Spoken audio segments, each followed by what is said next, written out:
और बिहार के लोगों ने भाजपा को वोट नहीं दिया, भाजपा को सत्ता से बाहर कर दिया। वोट किसको दिया? वोट दिया कांग्रेस को, वोट दिया जेडीयू को, वोट दिया आरजेडी को। सरकार बनी जेडीयू, आरजेडी और कांग्रेस की। और सरकार जब कुछ दिन चली, जब ईवीएम हैकिंग का काम सफल नहीं हो पाया, तो वहां पे बीजेपी ने सीएम को ही हैक कर लिया और जिसके खिलाफ चुनाव लड़े थे उसी के साथ जाकर के सरकार बना लिए। और ये सिर्फ बिहार में नहीं हुआ, अभी कर्नाटक में क्या हुआ?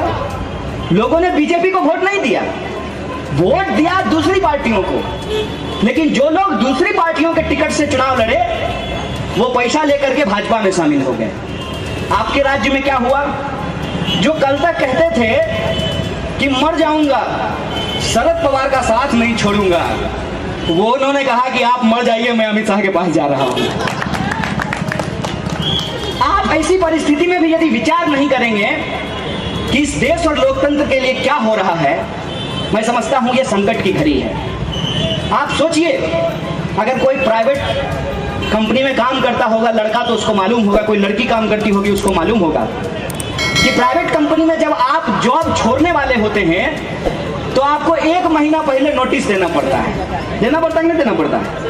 1 महीना पहले आप नोटिस देते हैं कि हम जॉब छोड़ने वाले हैं। मकान किराए पे लेते हैं, रूम एग्रीमेंट बनवाते हैं। 11 महीने के रूम एग्रीमेंट के बाद क्या होता है कि आप छोड़ने से 1 महीना पहले मकान मालिक को बताएंगे कि हम आपका मकान छोड़ने वाले हैं। और यही बात मकान मालिक पर भी लागू होता है कि वो 1 महीना पहले बताएगा कि हम आपको मकान खाली कराने वाले हैं।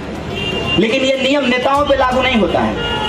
शाम में एनसीपी के साथ, सुबह में बीजेपी के साथ, सुबह में बीजेपी के साथ, शाम में शिवसेना के साथ, शाम में शिवसेना के साथ, सुबह में अमित शाह के साथ, पता ही नहीं चलता है। ऐसी स्थिति में जो लोग विचारधारा के लिए वोट करते हैं, जो लोग चाहते हैं कि सचमुच समाज में बदलाव हो, उनके लिए आज सबसे बड़ा संकट क्या हो गया है कि वो यदि बीजेपी को हरा भी दे, क्या गारंटी को उस पार्टी में रहे?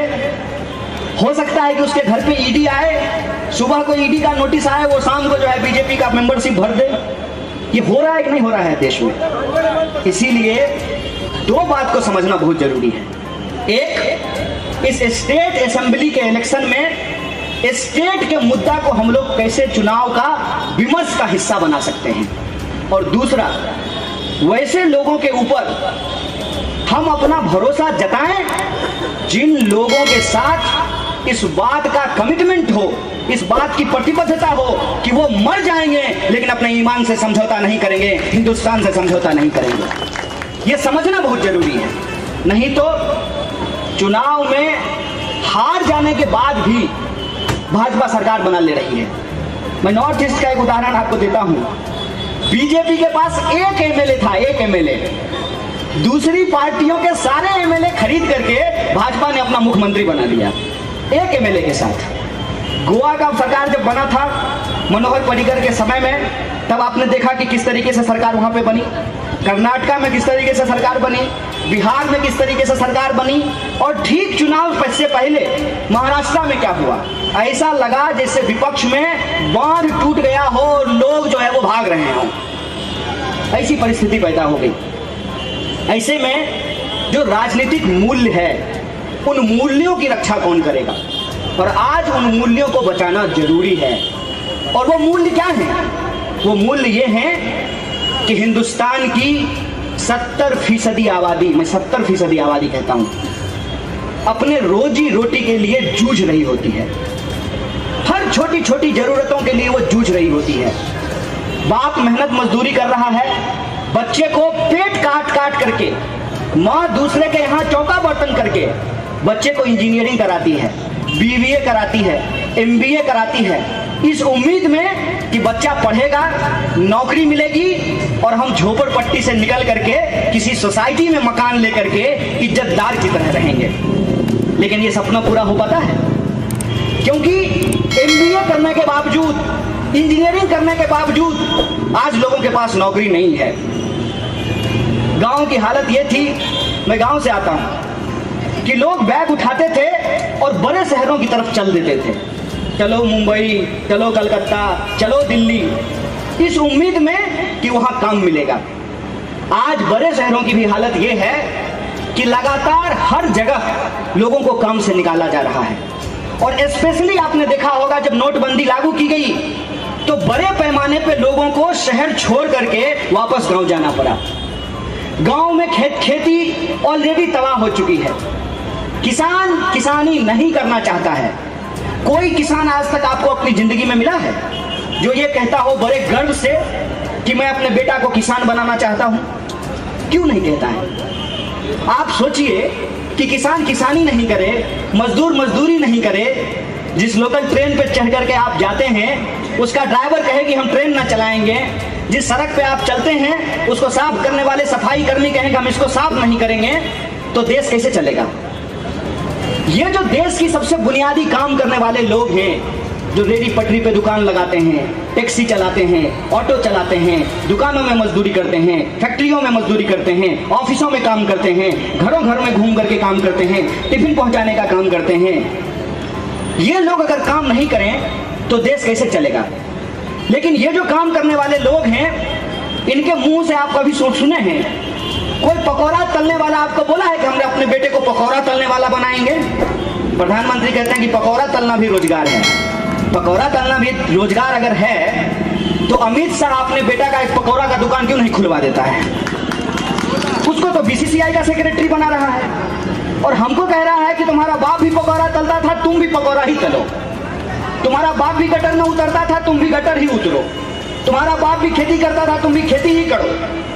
हमारे पास करने के लिए कोई काम नहीं बचा है और हमारी स्थिति ऐसी कर दी गई है कि देश चलाते हैं हम और हमारे साथ ही कीड़े मकोड़ों जैसा व्यवहार होता है। बताइए, अगर मजदूर मजदूरी नहीं करेगा तो ये शहर चलेगा? ये शहर की चकाचौंध चलेगी? जब आप अपने काम में व्यस्त रहे होते हैं तब कोई आदमी घूम घूम करके साइकिल पे कभी देखिएगा कि वो स्ट्रीट लाइट जलाता चलता है। कभी मिला है? नहीं मिला है वो आदमी जो साइकिल पे स्ट्रीट लाइट जलाता चलता है? कभी वो आदमी मिला है कि जिस सड़क पे आप थूक देते हैं उसको झाड़ू से साफ कर रहा होता है? कभी वो आदमी मिला है जो पब्लिक यूरिनल में आप पेशाब करके गाना गाते हुए जिंदगी को के फिक्र को धुएं में उड़ाता चला हुआ कह के निकल जाते हैं? सोचते हैं कि उसको कौन साफ करता है? इस पे विचार करके देखिएगा कैसे हमारे चेहरे गायब कर दिए गए हैं। करोड़ों लोगों के राज्य में चुनाव हो रहा है लेकिन उनका मुद्दा गायब कर दिया गया है। एक ही आदमी का फोटो दिख रहा है। सुबह उठिए, मोबाइल खोलिए, मोदी जी नमस्कार। घर से निकलिए, पेट्रोल पंप पे जाइए, मोदी जी मुस्कुराते रहिए। ऑफिस पे जाने के लिए ट्रेन पे बैठिए, मोदी जी बोलेंगे हेलो।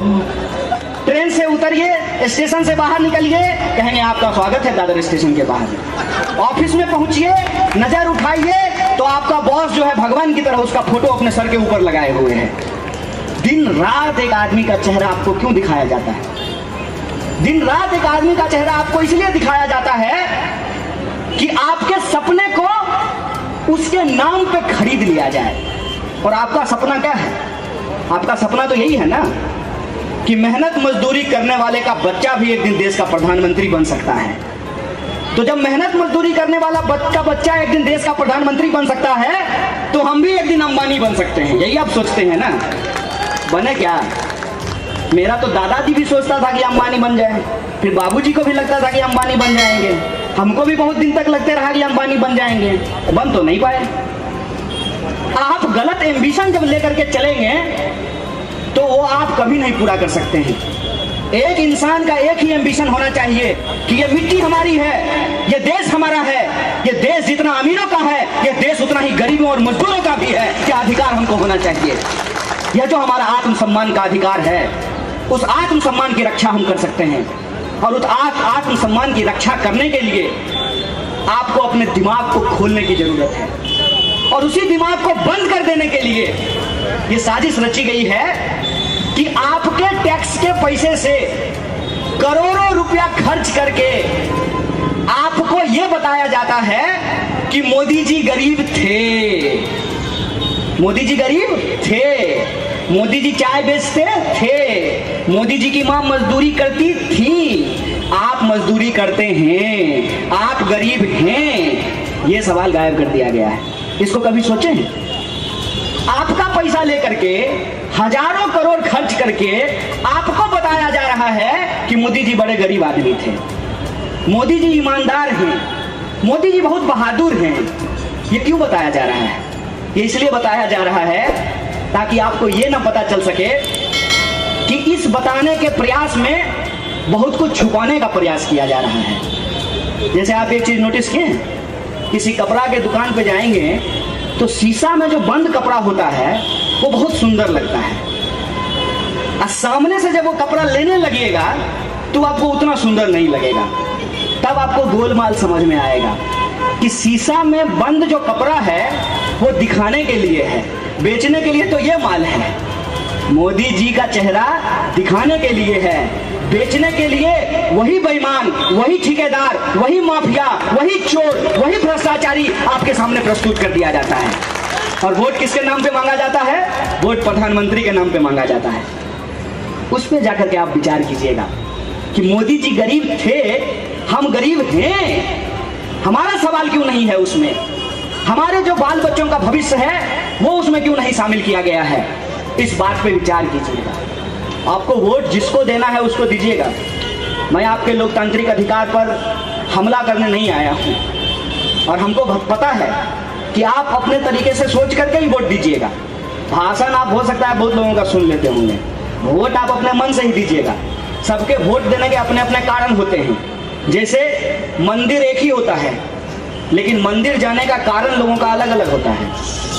कोई जूता चुराने के लिए जाता है, बेरोजगार नौकरी मांगने के लिए जाता है, जिसकी शादी नहीं हुई है वो शादी का मन्नत मांगने के लिए जाता है। मंदिर एक ही है, मन्नत अलग अलग है, उद्देश्य अलग अलग है।